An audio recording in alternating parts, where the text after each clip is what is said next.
All right, so one more video analysis. This was yesterday, Grant versus Mission Oak. Now, unfortunately, bad angle, but righties, when we're at home, it's the only angle I get. Also, I can't compare it to a big leaguer because I could find nothing on YouTube, a big leaguer from the behind view. But anyways, we're just going to look at a couple things real quick. And also, this is not just for Grant, because a lot of you guys do the same thing. Also, people, if you're in Grant's group, you can be on the lookout for this. Now, Grant should tell you, hey, look for some of these things on the video. Make sure I'm not doing it in the cage, off the tee, off soft toss, off the machine, whatever. So anyways, we're going to look. Let's see where his head starts. He has not taken his stride yet. So that head can drift forward a little bit because he hasn't taken his stride yet. All right, so that's where it starts. We can all agree it starts right there, the middle of his helmet. Now let's go ahead and go forward. All right, so he's going to have a little leg kick here. Once again, my new technology, it's a little herky-jerky. It's not as smooth as my old one. Still looking for video software that I can use. So anybody out there, if you know a website, let me know. All right, so we're going forward. He strides. He's got a little leg kick. Still going, still going, still going, still going, still going. Now, is he gonna, if he's stepping onto thin ice, is he gonna break the ice, or is he gonna be able to, because you gotta just kind of like, you're reaching out and you're just feeling the ice. You're not pounding down the ice and breaking through. And that's semi-soft, not horrible. All right, so we've already moved forward quite a bit. Are we done? I mean, that's not a horrible position right there. His weight's in the middle, pretty much. Its hands are back still. Is he done moving forward? Let's see. Oh, no, he's not. He's still going to go forward a little bit. So now he's creeping forward. Where his head used to be, now his hands are. Look, his hands are way up here now. If you want power, and I know you're a big, strong guy, you want to be a power hitter, you got to start your swing from back here over your back foot, but you're not. You're creeping way forward, and you're gonna start your swing in front of where your head used to be. Is he done? Is he gonna go further? Let's see. Well, we're gonna go a little further. Now look, since we've gone forward, this lower half, your back leg, it's worthless now. It's just along for the ride because you're going all upper body in that back leg. There's zero drive with that back leg, sapping you of a lot of power. And let's keep going. All right, so you can see that back leg. It's not turning. You're not going to be able to get your hips all the way through. All right, so you're done. So let's go ahead and put the other line to see how far we went. So your head started back there. It ended up here.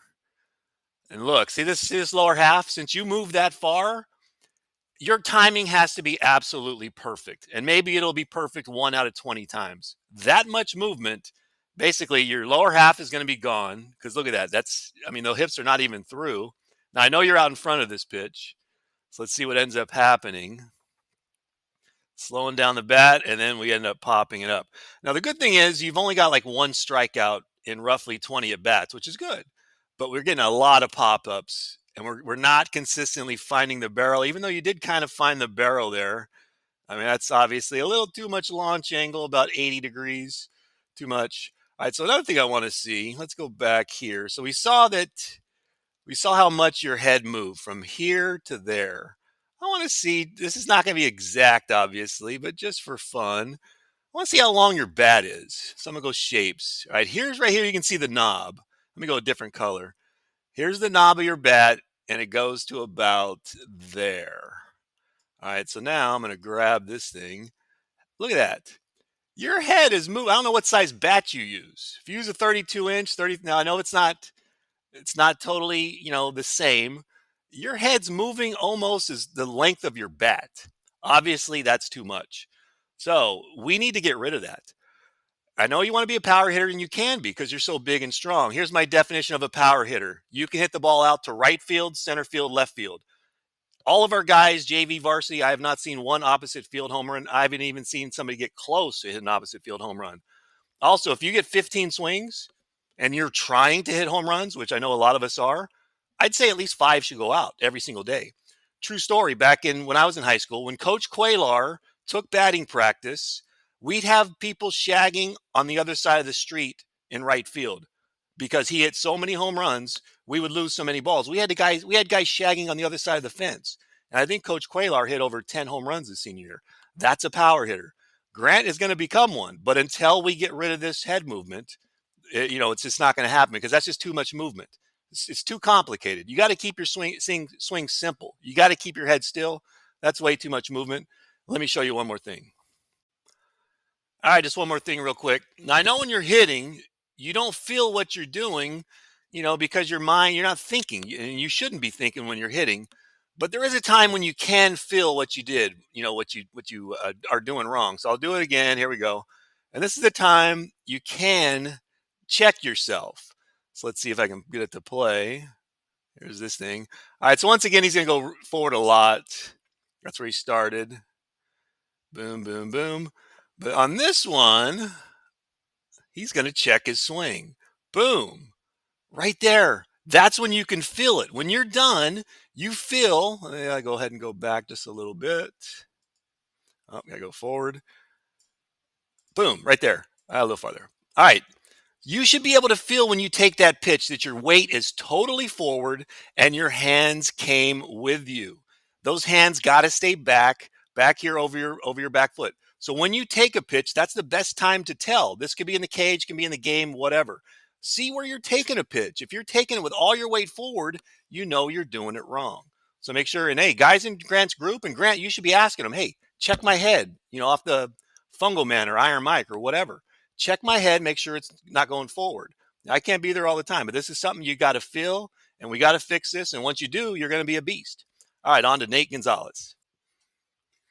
All right, so here's Nate. I think I've already done Nate if my memory serves me correct. This is going to be really, really short. I just want to point out, one thing, a couple things. All right, so he has a leg kick. So with this leg kick, he's not loading up. He's not loading this front hip. He's just picking up. He's just picking his leg up higher than he has to. So this leg kick, in my opinion, waste of emotion. I mean, it's doing more harm than it is good. So my recommendation: get rid of it. Just like I've recommended, trying to get rid of that releasing the top hand because it's causing you to be too left hand or bottom hand dominant. I recommend getting rid of this because it's not for you. It's not so much the going forward part. So we're going to go this way because there's something that your swing you have to do every single time. You have to get it out of the way before you're ready to swing. So as soon as we get that foot down, all right, so it's down. Let me go ahead and grab my little thing. I'm going to see, so your head, I don't care the forward. Yours just barely goes forward. I'm going to see how high your head is. It's right there. All right, so now what's going to happen here? So now every time you do this, you have this little dropping down motion. There goes the head. You got to drop down and down and down and down and down. You got to do this every time. And this is a textbook of your butt is basically into the dugout. Obviously, you're going to be out in front here, but you have to do this dropping down motion every single time. My recommendation, don't stand up tall with a giant leg kick and then drop down during your swing. Start lower to begin with.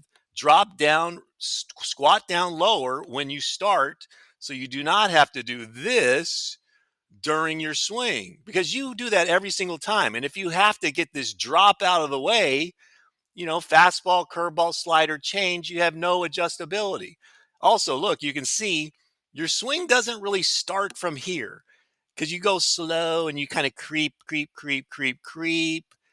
That bat didn't fire. This is more of like a push. Now I know you're out in front, so you might be trying to slow the bat down to put it in play. I don't remember what the count was on this pitch, but you should have your hands back from right there. Now that's not bad. If you stay right there and are able to fire from there, you're great, but you can't. First you got to drop, and then you got to creep the hands forward before you're ready to swing. All right, so I'd say get rid of the leg kick. Keep trying to keep two hands on the bat, and we got to get rid of this little dropping down motion. So start lower, drop down when you're as soon as you get in the box and you take your little practice swings, drop down, crouch down a little bit lower so you don't have to do it during the pitch. All right, let me show you one more thing. All right, last thing real quick. So this I'm fairly certain is 2 strikes. It's Nate. All right, so here we go. Let's just see it. No drawing on this one. So it's the same deal. Real high leg kick, but he's not loading that front hip. It's not really a rhythm thing. I think it's throwing you off more than it's helping. Personally, I'd get rid of it. But so this one, so the same thing. We get down, and then we're gonna sink, sink, sink, sink. But see, since you're too busy sinking, and then you also have to do your little creeping with your hands, Unfortunately, this is the fastball in. So you didn't have a chance to get all that stuff done.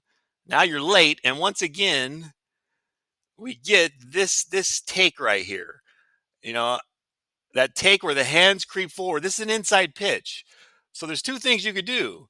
If an inside pitch, you can either throw the hands, start your swing from here, throw them. Don't start creeping and dropping because now it's too late. The ball's by you. You can't swing anymore.